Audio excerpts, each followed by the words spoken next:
Hi, I'm Anne-Marie Hayes. Welcome to another episode of the TL2D podcast. And today we have Jessica with us, who you'll recognize from previous podcast episodes. Maybe say hello, Jessica. Well, hello. If you don't remember me, I'm Jessica. I'm the outreach coordinator here at TL2D.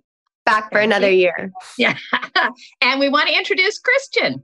Hi, I'm Christian. I'm the web developer of the 2023 Teens Learn to Drive team. And we have James. Hi, you'll see me around in all the TikToks, Instagram posts, and such. Great. Thanks, team. And we're over to Megan, who has a news article for us. So, teen girl dies after Quebec highway truck crash that critically injured 4 others. So it was a 13-year-old, which is crazy to me that we're considering 13-year-olds teenagers. She was one of 3 children. They were in an SUV that was struck by a truck on a major highway. She died from her injuries in the hospital, where everyone else in the vehicle remains. It was a Sunday morning, Highway 20. Traffic slowed down, and the truck was driving behind them, and it couldn't slow down in time because it was going too fast. And that's about all of the details. The police could not confirm the ages of the other victims, nor their conditions. And they don't have any details regarding the truck driver. But that's about all the big points for the article. Wow. So today we're talking about driving on the highway. So it's hard to figure what you could have done to avoid that if you were driving ahead of that vehicle. Why do you think that truck may not have been able to stop? Like, what are the key reasons why that truck couldn't stop? Going too fast? For sure. I mean, that's one of them. The faster you drive, the more time you need to stop. So that's one thing for sure. That and it's from what we've heard there. It isn't unclear. It's unclear what happened. I mean, was traffic stopped and that truck just plowed into them, or was he just going too fast and I just went into the back of a vehicle ahead of him? Hard to say from that. Christian, what do you think? What else might have contributed to that crash? Most likely it's tailgating. That truck is tailgating because no matter how fast you are, you should be able to stop on time in front of your vehicle, in front of the vehicle that you're following. All right. So that's 2 things. One, the truck was probably going too fast. The second one was it didn't leave enough space between the truck and the person ahead. And any other ideas there, James?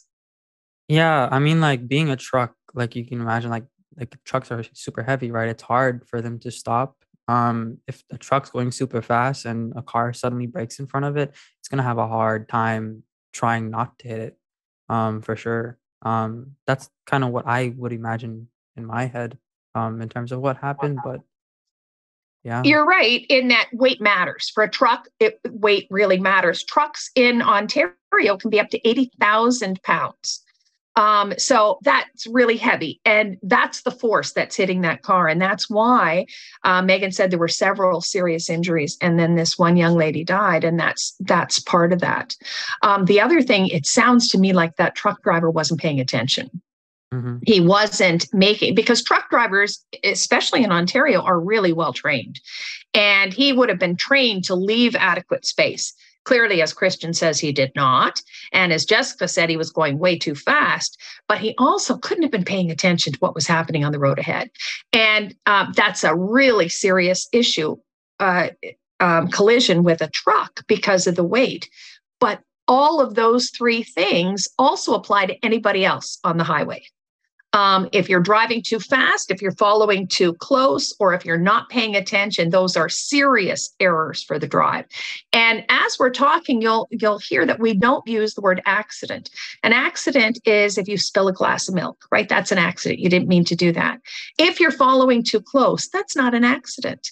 That's a way that a collision happens when you're following too close, when you're tailgating, when you're driving too fast. That's not an accident. It wasn't something that just happened. It's a choice you made. So those are the kinds of things we're talking about today. And I know that maybe we'll start with you, James. Anything you wanted to share when you first started driving on the highway? Yeah. So for me, I remember like merging onto the highway, and merging is always like such a weird thing because around my area, like there's always like a weird bend when you start merging onto your highway. And as you start to accelerate to get up to speed on the highway, um, in my head, I'm thinking like, the highway is like 100 kilometers per hour. That's all I have to do. I should just have to get to 100 and I should be fine. But I remember like getting onto the lane to merge onto the highway. And all of a sudden the cars are going like at least 110, 120. And that's when I realized like, oh, like I need to do way more than just 100 like right now. I need to get up to the speed with what's going on the highway. So I remember that being super scary. And that first lane change for me was very, very nerve-wracking because I just wanted to make sure that I wasn't going to get hit from behind as I was getting onto the highway. So yeah. Yeah, merging at the first couple of times you merge can be really scary. And you're right, because people say, oh, everybody's moving at 100 kilometers an hour. You need to match that speed. In your case, they were going much faster than that. But with the traffic around Toronto, it could be the opposite. It could be much slower. So you really need to be careful about matching the speed of the other vehicles on the road. Jessica, do you remember the first time you merged onto a highway? I actually remember the first time I was on the highway. So I actually went with my driving instructor, and I didn't know that he was actually we were going to go on the highway that day, but he was like, I think you're ready and I think you can do it. So he actually showed me once first kind of, the rules and the steps on how to do it. And then we got off the highway at the first exit, and then I went. And I remember being absolutely petrified because at one point when I started driving, I thought like 60 kilometers an hour was super fast because I was like, wow, like I am just speeding through the streets. Like I'm going 60. This is crazy. And then I'm going 100. I'm like, oh my gosh, am I in Fast and Furious? This is absolutely insane right now. But it's definitely petrifying. And I feel like you have to remember mirror signal, blind check. You never know who's in your blind spot. I feel like that was something that really worried me the most.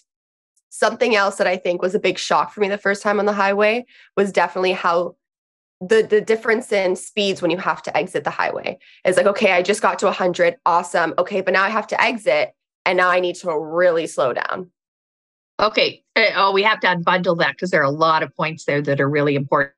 Just last point first. I mean, that's true. You never want to be slowing down in that live lane of traffic. You need to move into that deceleration lane before you start to slow down. But sometimes those lanes can be pretty short and you have to slow down pretty quickly because they also have huge curves. And you can't maneuver tight curves at speed. So yeah, I mean, and having to shift so quickly there. The other thing that when you're talking about that is you're talking about first time you're 60 kilometers. Okay, you're doing well. 30 kilometers when you go to make a turn, it's a significant turn of the steering wheel. At 100 or 110. A very slight turn of the steering wheel makes a big change, right? So it's much less steering required at high speeds. And that's when you see people jerking back and forth across lanes, right? Because they're not accustomed to driving at speed. Everything has to be much smoother at high speed than it is at a lower speed. And much less forgiving. You can't make mistakes on the highway that you could make at lower speeds. Christian, I believe you have a need for speed. You really like the high speed of highway driving, I think. Yeah, but just like normal people, at first I was scared going at that speed because, most highway in Canada, it's 100 kilometers per hour. And most of the regular roads in Canada are 50 kilometers per hour. So that's like double the speed at your first time. So your body, you're going to feel it. You're going to feel it. And I also want to mention that there's two first times when it comes to driving in the highway. One is when you are with your instructor. So, you have a guide that you can follow. He can tell you what to do, what not to do. But the other first time, you're just alone. So everything depends on you. If there's an accident or collision that happen, that's on you.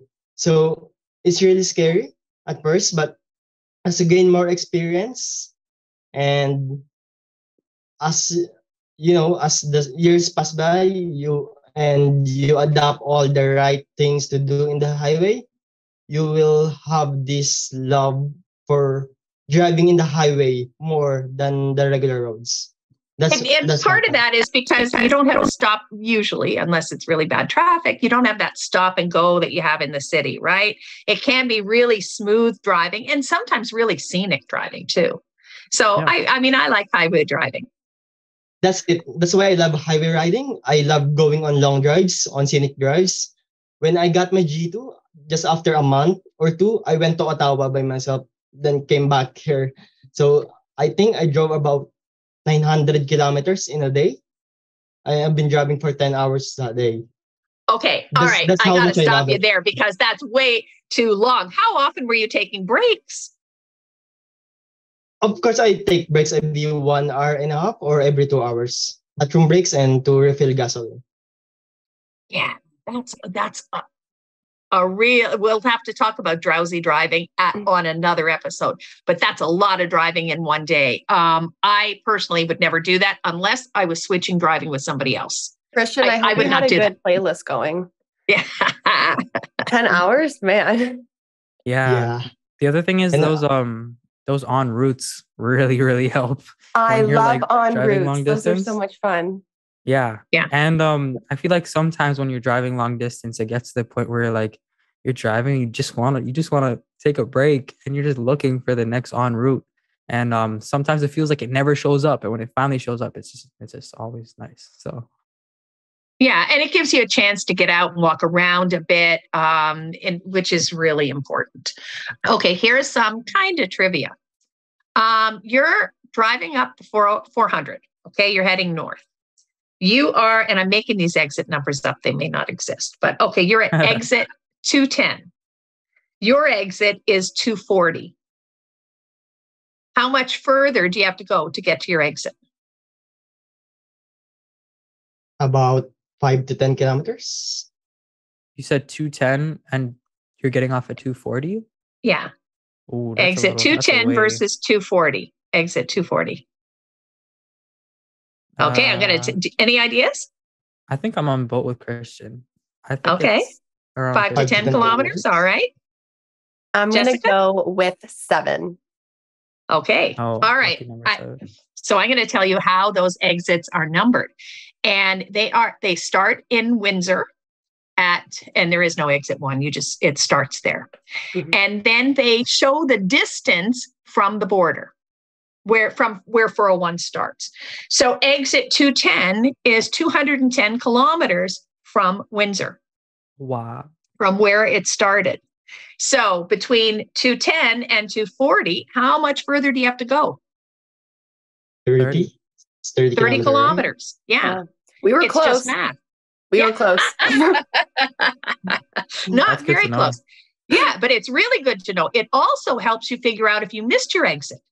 If you know the numbers are getting bigger from the border and you're at 240, but you meant to get off at 210, you passed it. Right? So when you start out, you should always know. One of the reasons why I think those are one of the reasons why people don't want to miss their exits and they tend to drive really dangerously to catch up on their exits. Yes, but that's another reason why you need to know your exit because you're watching for it the whole time. I mean, how often have you seen someone go from the outside lane right across 4 or 5 or lanes of traffic because, oh my God, this is our exit. And so you need to be watching. And so if you know starting that, okay, we're going to exit 210, then you can be watching and you always know how much further that exit is. Okay, now here's more. If you're going east to west or west to east, how does it work?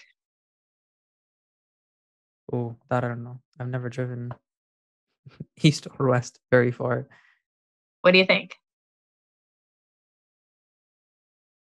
There should be a separation of exits. So, for example, you're on 401 and you want to transition to 427, east or west. There should be 2 ramps to go on each direction, something like that. Absolutely, for sure. And you should see those signs coming up. But if you're driving on a road that goes east to west, how do you know if you missed your exit? How do you think the exits would be numbered? Oh, I was thinking nationwide east to west. This is nice. That's just your road trip. Actually, that's a good important point, right? It's by province, not nationwide. Yeah. Like there is no exit 2000. Yeah. That's a great question. I have no idea.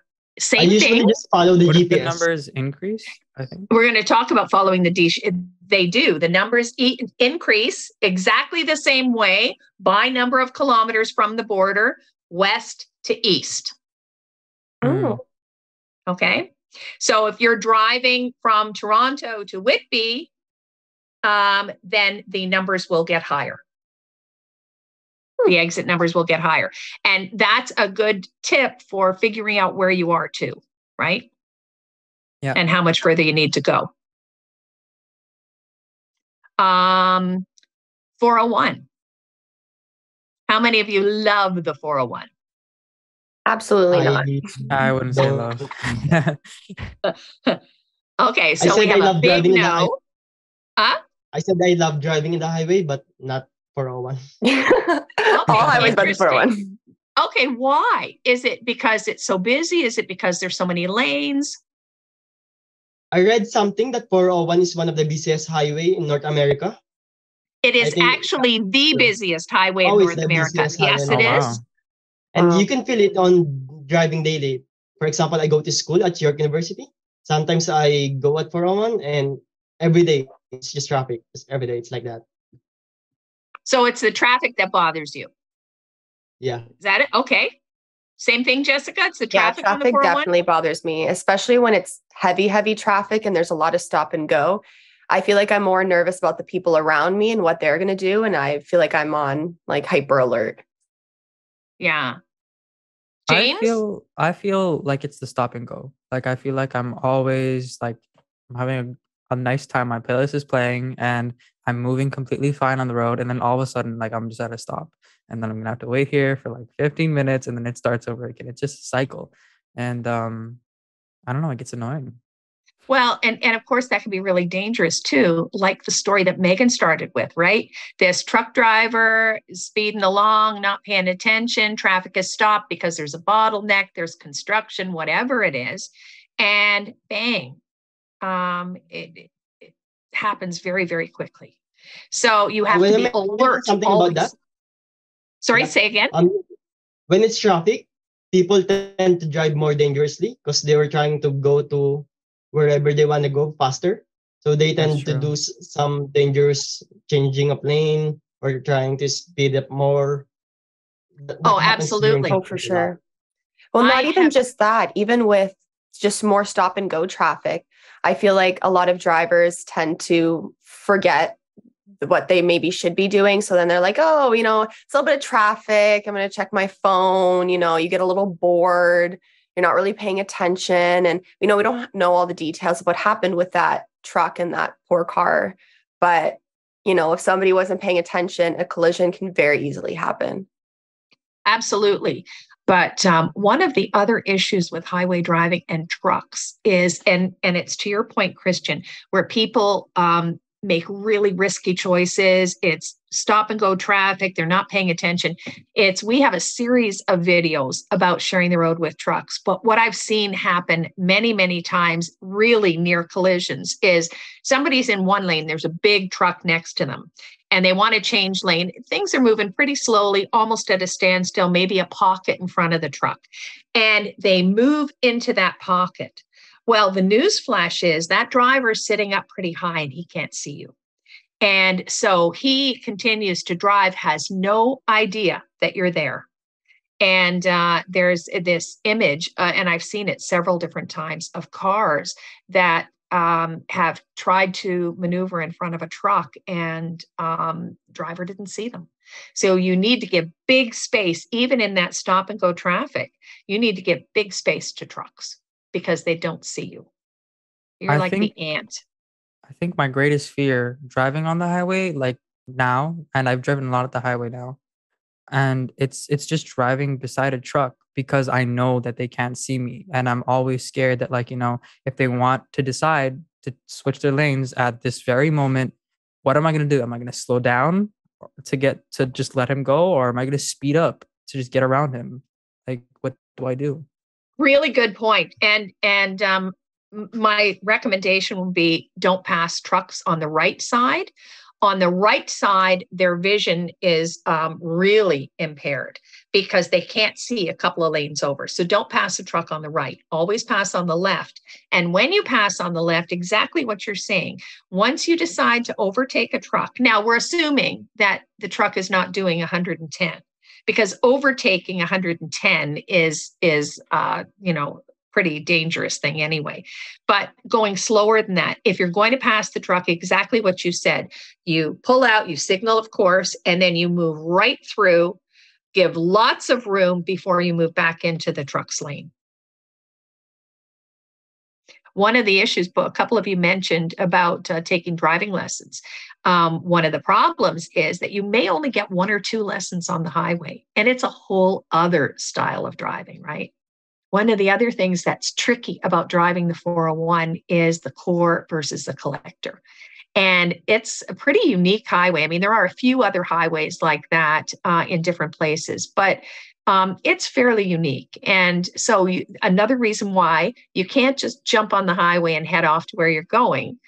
You need to kind of know where you're going beforehand, because you always have to, driving to Christian's point of wanting to drive slow, more quickly and not having to have to stop and go, the core is generally a lot faster, right? It's smoother driving, fewer merges, people merging in your lane and that kind of stuff. So a lot of people like driving in the core, but you need to be paying attention, because often you have to get off like several kilometers before your exit to get back into the collectors so you can get off. And if you miss it, you can have to go a fair bit out of your way and come back.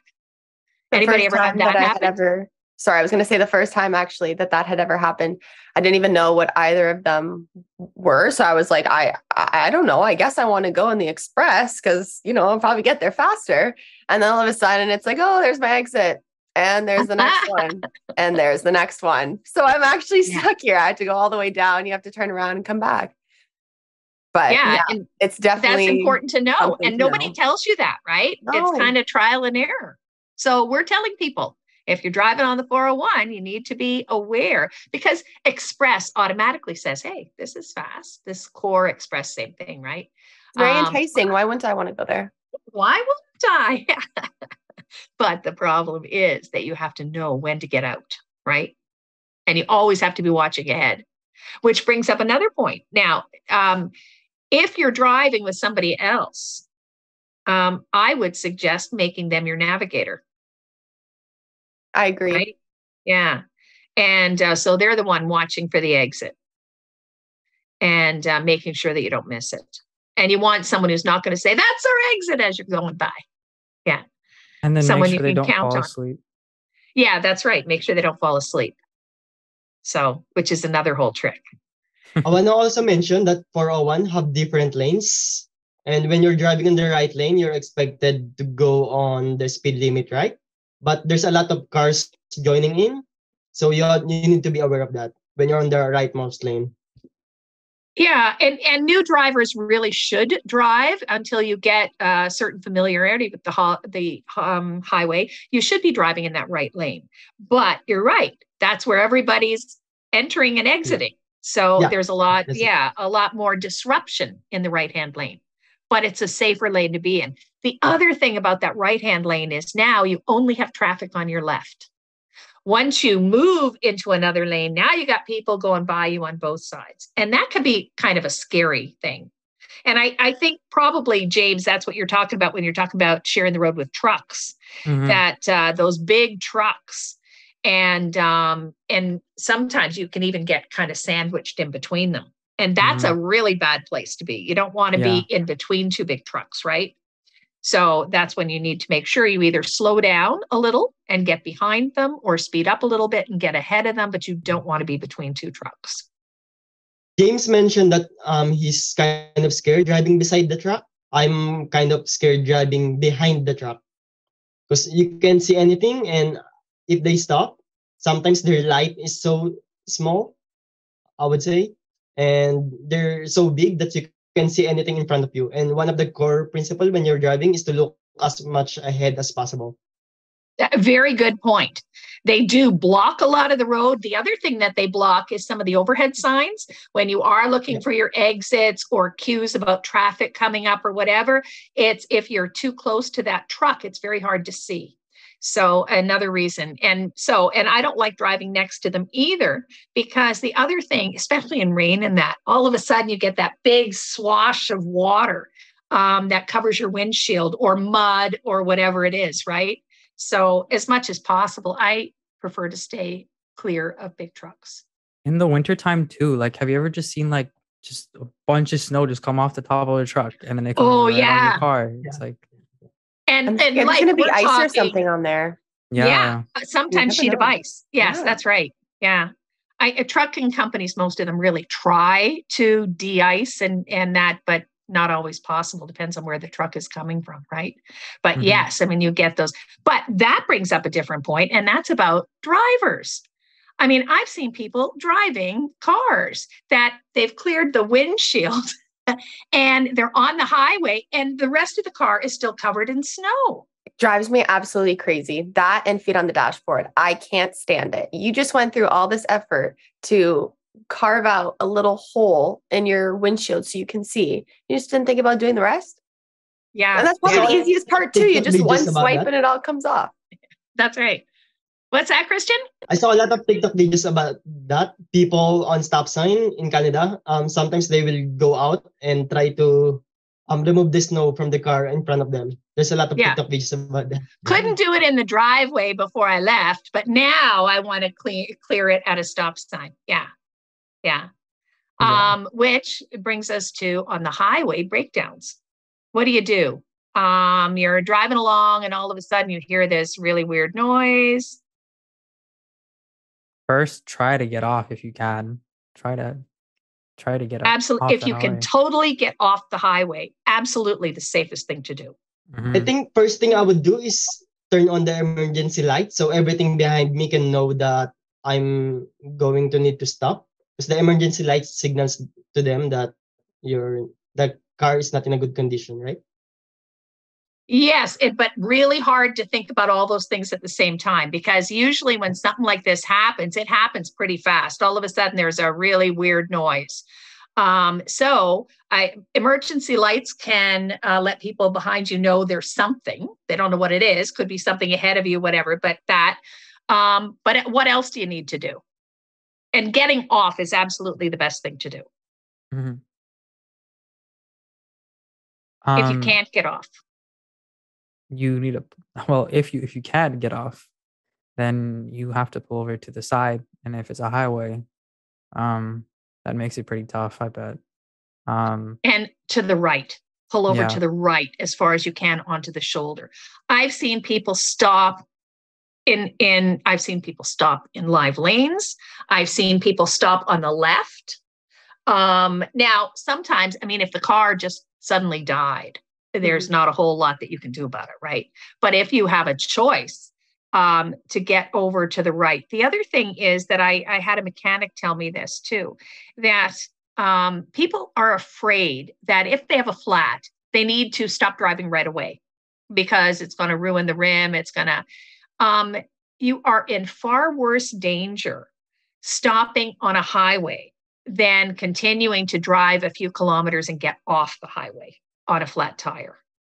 The other day I saw somebody and it was at a point where the ramp was coming one way and the road was the other. And they were in that little triangle in the middle there, changing a tire. Oh, wow. Yes. And there were a couple of people out of the car standing there. They had the tire off and I'm thinking, oh my God, I'm sure it was exactly that. They thought they needed to change it right away, but that is the absolute worst place to change a tire. It's pretty dangerous because people try to catch up to their exits. So people use that part too, right? To catch up to their exits. Oh, people try to cut across that. People coming down onto the roadway are at speed. They don't see you until they get there. It's just really a bad place to be. And the other thing is you shouldn't get out of your car. like once you're on the shoulder. Like it is dangerous.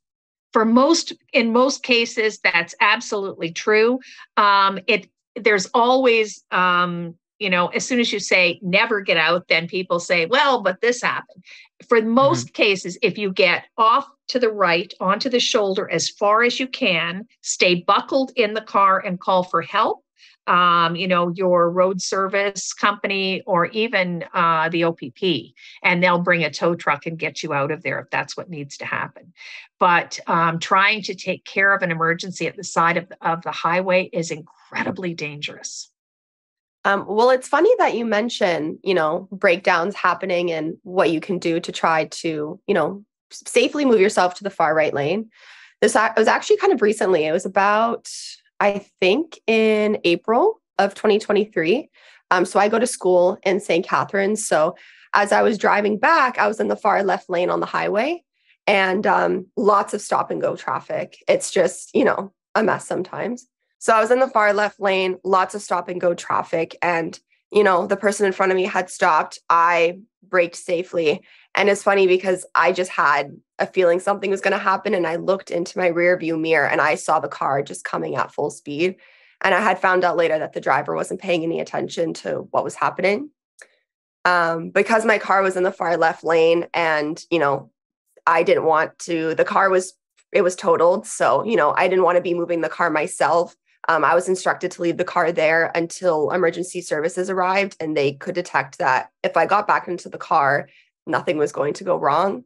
But it's definitely a scary situation. And sometimes, though, you have to also think about your own safety. I didn't feel that the car was safe enough to drive anymore, that I could safely get it from the far left lane all the way to the right.